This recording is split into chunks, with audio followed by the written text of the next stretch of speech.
Today I'm here with a slightly different video. Usually in my videos I talk about the things that happen while I'm playing the game in order, but this time we will focus directly on what the game wants to tell us. One stamp, one wrong date, and boom. Your life is over. When we look at the world of video games, there aren't many games that show the theme of bureaucracy and the effects of an oppressive government so well. And this is why Papers, Please is an amazing game. In this video, I'll tell you the mysterious and tense story of Papers, Please.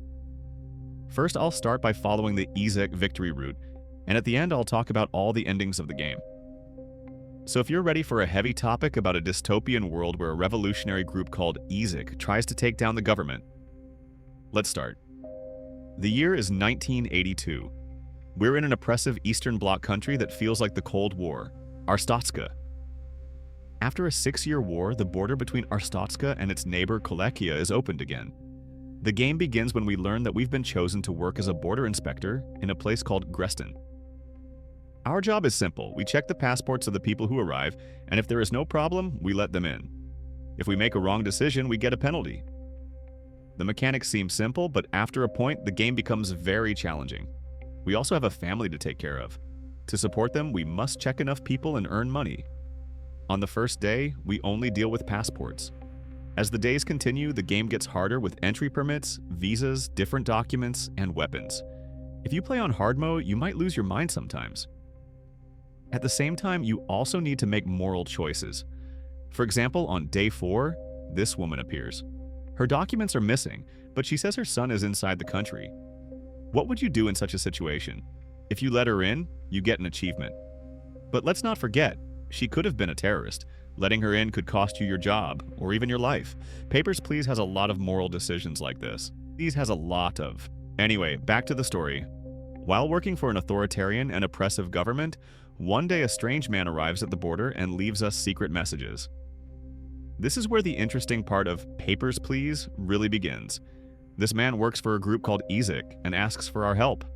We can either support Izek or report them to the police so they get caught. This is the coolest part. I chose to support Izek, but soon I'll also talk about what happens if we report them. If we try to complete Izek's missions perfectly, things become difficult.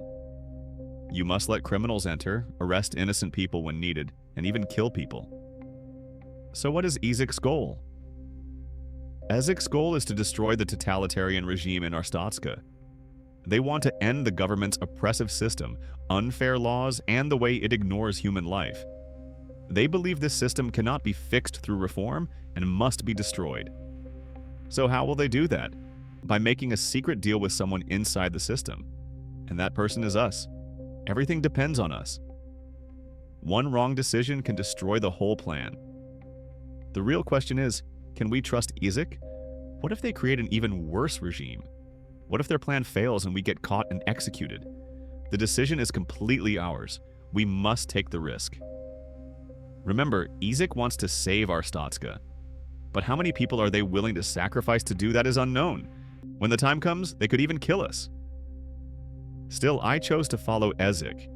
If we complete their missions, in the end we see that the Arstotzka government is destroyed and Izek takes power.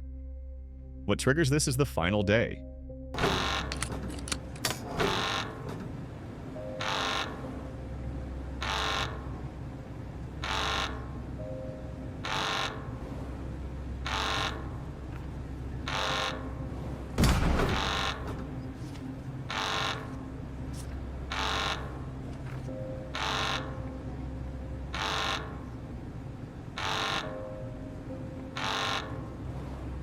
As you can see, the border checkpoint disappears and everyone can enter freely.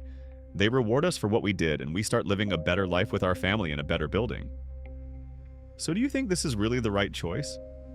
Of course, this depends from person to person. The game doesn't really have a good ending or a bad ending. I want you to discuss this in the comments.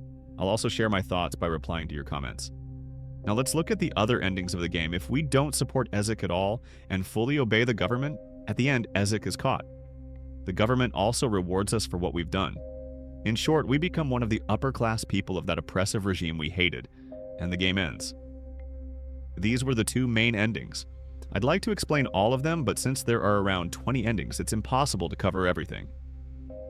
Now I'll talk about a few more endings. If we listen carefully to the people at the border, we get a chance to prepare fake passports. If we make these passports for our whole family, we can escape the country. And again, we arrive at the same point, another border checkpoint. Everything depends on another inspector. Our only hope is that the inspector doesn't notice anything. And that's what happens. Everything works perfectly and we enter a country called Oberstan. There, we live a more peaceful and free life.